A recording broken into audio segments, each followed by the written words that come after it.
Cara, me apaixonei por teologia, comecei a estudar e esse livro, ele surgiu há um ano atrás, quando eu comecei a ministrar essa mensagem e três pastores falaram pra mim, Israel, você deveria fazer um livro, porque eu nunca vi ninguém falar da história de Davi e Golias com essa perspectiva.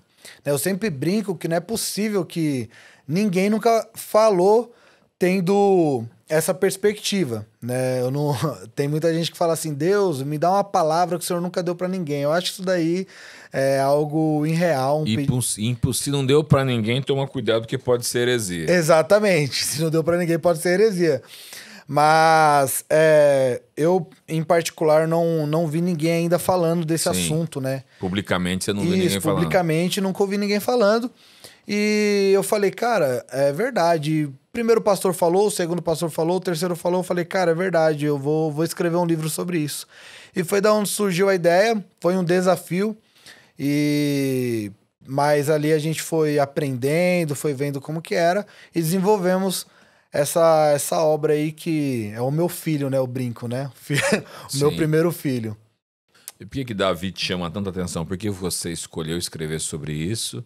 Em que momento seu olho brilhou sobre essa história? Claro que tem a obra do Espírito Santo nisso, mas pessoalmente, por que isso chama tanto a sua atenção?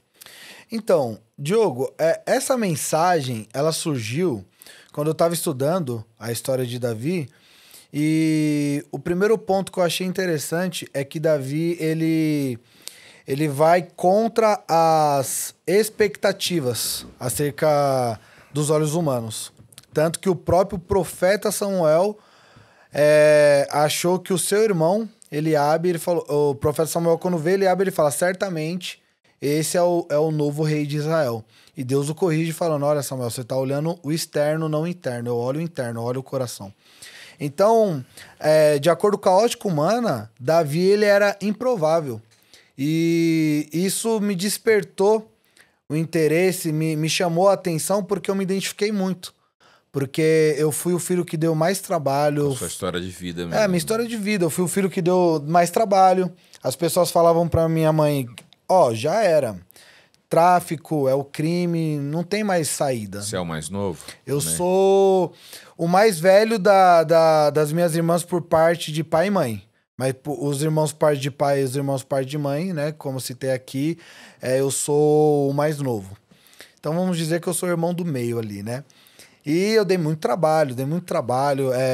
Pra você ter noção, na época que eu me intitulava ateu, mas que eu brinco que eu era à toa, eu entrava em muitas igrejas e fingia estar endemoniado. Eu entrava nas igrejas, fingia que estava endemoniado. Minha mãe, quando vinha falar de Deus pra mim, eu falava, mãe, tudo pra senhora é Deus. Cadê Deus, então, nessa porcaria de vida que a gente vive? Já fiz minha mãe muito chorar muito. Eu chegava de madrugada, minha mãe, ela sempre estava de joelhos, orando pela minha vida. Já tive muitos livramentos, tiro, furtos. Enfim, eu vivia numa situação, Diogo, bem caótica.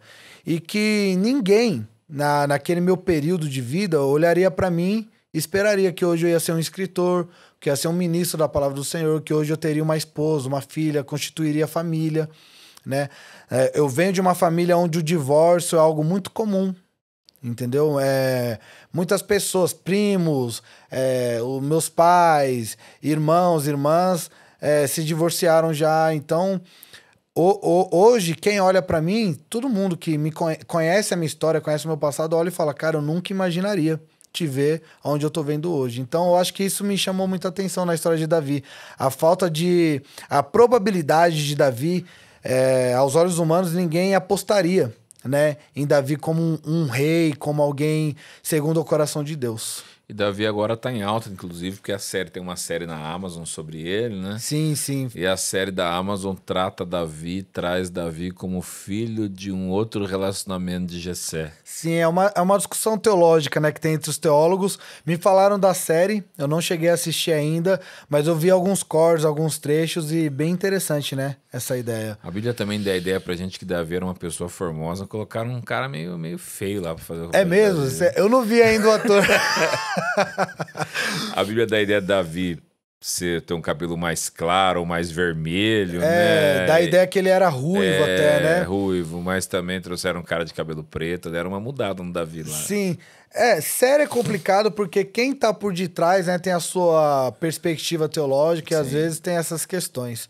Mas, de fato, Davi, existe várias conjecturas acerca de Davi, né? Se fala muito, quando você vai ver na tradição judaica, que Adão, ele era ruivo. E por Adão ter entrado o pecado por Adão, Davi também dizem que ele era rejeitado por ser ruivo também. Então tem várias conjecturas, várias questões. No livro, eu procuro me atentar ao que está explícito na Bíblia, né? Ao que está explícito na Bíblia. Mas Davi realmente é um personagem muito interessante.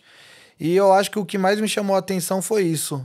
Na primeira instância, além da sua história, que é uma história magnífica, foi eu me identificar em alguns pontos com o Davi, principalmente nesse. De olharem e... Cara, é um projeto falido, não vai sair nada daí. E é o que eu sempre falo, né? O que é impossível para Deus, né? Quando Deus escolhe, não tem jeito.